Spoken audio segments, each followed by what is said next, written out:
chapitre 19 au verset 30. Quand Jésus eut pris le vinaigre, il dit, tout est accompli. Et il baissa la tête et il rendit l'esprit. Alléluia. Alléluia. Que Dieu nous bénisse ce matin. Mesdames et Dieu, je viens de lire la parole de Dieu dans le livre de Jean, chapitre 19, au verset 30. La Bible déclare que Jésus dit, tout est accompli. Tout est accompli.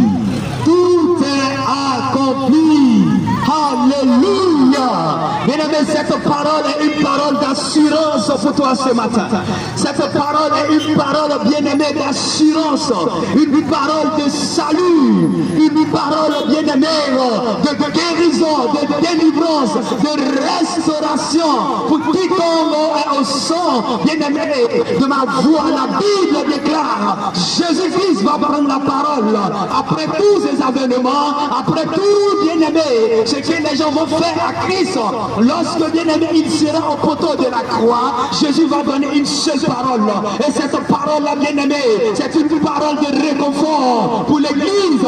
C'est une parole de réconfort pour ses enfants. C'est une parole, bien-aimé, d'assurance. C'est une parole de guérison. C'est une parole de restauration. C'est une parole de liberté. Il va dire tout est accompli. Malgré que, bien-aimé, le monde a haï Christ. Malgré que les gens l'ont tué. Malgré que les gens l'ont pris, lui qui était sans péché, l'ont mis au poteau de la croix. Et bien aimé, ce que Christ avait à dire, ce que Christ avait annoncé, c'était un message d'amour. C'était un message d'amour. Quand même qu'il était innocent, quand même qu'il n'avait rien fait, et le monde l'a haï, le monde l'a traité de toutes sortes, et le monde l'a conduit, bien aimé, au poteau de la croix. Mais Christ n'a pas condamné le monde. Christ ne t'a pas condamné. Christ n'a pas condamné tes actes. Christ n'a pas condamné, bien-aimé, tes péchés. Mais tout ce que Christ a eu à dire, bien-aimé, je te l'annonce ce matin. Il a dit tout est accompli. Tout est accompli. Bien-aimé, si je parle bien le français, quand on dit tout est accompli, ça veut dire qu'il n'y a encore rien à faire. Ça veut dire que le prix a été payé. Ça veut dire qu'il y a quelqu'un qui a payé le prix. Bien-aimé, pour que tout soit accompli, il faut qu'il y ait un travail. Il faut qu'il y ait un travail. Bien-aimé, il y a un homme qui a travaillé à ta place. Il y a un homme, bien-aimé, qui a travaillé durement à ta place. Il y a un homme qui a choisi de mourir afin que tu vives. Il y a un homme, bien-aimé, qui a choisi de donner sa vie en sacrifice afin que, bien-aimé, toi tu vives.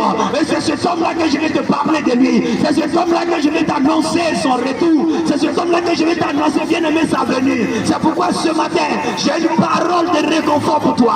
J'ai une parole de solution pour toi. J'ai une parole de guérison pour toi. J'ai une parole de liberté. J'ai une parole de restauration. Parce que Christ, au poteau de la croix, n'a pas condamné l'univers, n'a pas condamné le monde entier, n'a pas condamné les Ivoiriens. Christ a véhiculé un message d'amour. Et ce message d'amour te concerne ce matin. Ce message d'amour annonce le retour de Christ. Parce que Christ était celui qui devrait payer le prix. Christ était celui qui devrait faire ce travail-là pour toi et moi. Et la Bible déclare qu'il n'a pas regardé, bien-aimé, son titre. Il n'a pas regardé, bien-aimé, le nom qu'il portait qui était au-dessus de tout nom. Il n'a pas regardé, bien-aimé, à sa statue. Mais il s'est humilié. Il s'est humilié, bien-aimé de Dieu. Il s'est fait pétir afin que toi tu grandis. Donc ce matin, si je te parle de la part de Christ, ça veut dire que, bien-aimé de Dieu, Jésus-Christ a répondu. Jésus-Christ a répondu à ta prière. Jésus-Christ a répondu, bien-aimé, à ta prière ce matin. C'est pourquoi, bien-aimé, je te parle de celui-là qui a dit tout est accompli. Si tout est accompli, tu n'as plus de foi à fournir. Tu n'as plus de foi à fournir. Tu dois croire en celui qui a dit tout est accompli et tout ira mieux pour toi. Et tout ira mieux pour toi. Et tout ira mieux pour toi. Et tout ira mieux pour toi. La raison pour laquelle, bien-aimé, tu continues de vivre encore dans les difficultés, tu continues de vivre dans la maladie, c'est que tu refuses d'accepter celui qui a dit tout est accompli. C'est que tu refuses d'accepter celui, bien-aimé, qui a payé le prix pour toi et moi. C'est que tu refuses d'accepter celui qui s'est donné, bien-aimé, en sacrifice pour toi et moi. Le jour où tu vas l'accepter, le jour où tu vas comprendre que ta vie est entre les mains de Christ, le jour que tu vas comprendre que ta vie ne dépend pas de toi, mais ta vie dépend de celui qui a vaincu la mort, ta vie dépend de celui qui t'a donné la vie, ta vie dépend de celui qui a payé le prix afin que toi et moi nous nous voyons aujourd'hui. Ce matin c'est pas en vain que tu me vois prêcher la bonne nouvelle aujourd'hui. Ce matin c'est pas en vain. Ce matin le Seigneur a une parole pour toi et c'est sur cette parole tu me vois ce matin en train de te parler de la part de Christ, en train de t'annoncer bien aimé que Christ a payé le prix pour toi, Christ a payé le prix de ton commerce, Christ a payé le prix de ton salut, Christ a payé le prix bien aimé de ta vie, il a déjà payé le prix. Alléluia. Arrête de chercher la solution ailleurs. Arrête de chercher la solution ailleurs. Arrête de compter, bien-aimé, sur ta capacité, sur tes moyens. Arrête de compter, bien-aimé, sur tes parents. Il y a un homme qui a payé le prix. Il y a un homme qui s'est donné à la croix. Il y a un homme qui s'est offert comme sacrifice. Il y a un homme qui a dit au poteau de la croix, quand même que le monde l'avait condamné, quand même que le monde l'avait rejeté, quand même que le monde avait prié du fait qu'il est le sauveur de l'humanité.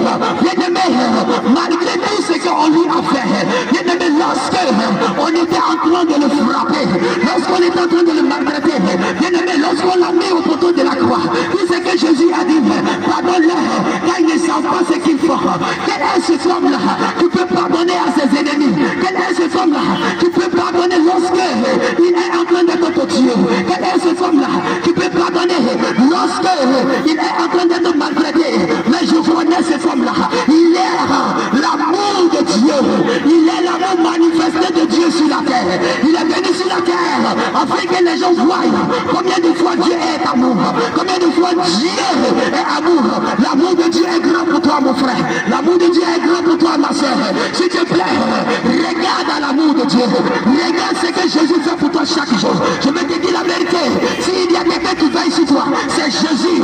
S'il y a quelqu'un qui veille, bien-aimé, sur ton commerce, c'est Jésus. S'il y a quelqu'un qui te protège, lorsque l'ennemi se lève, lorsque les gens te haïssent, lorsque personne ne veut te voir ici, lorsque personne ne compte sur toi, lorsque personne ne croit en toi, il y a un homme qui croit, il y a un homme qui croit en toi, il y a un homme qui croit en toi, et il bien aimé, il veut te faire réussir, il veut te faire avancer. Donc je veux simplement que tu puisses croire que cet homme a payé le prix, cet homme a payé le prix, cet homme a payé le prix, cet homme a payé le prix. Alléluia. Jésus a payé le prix pour toi, ma soeur.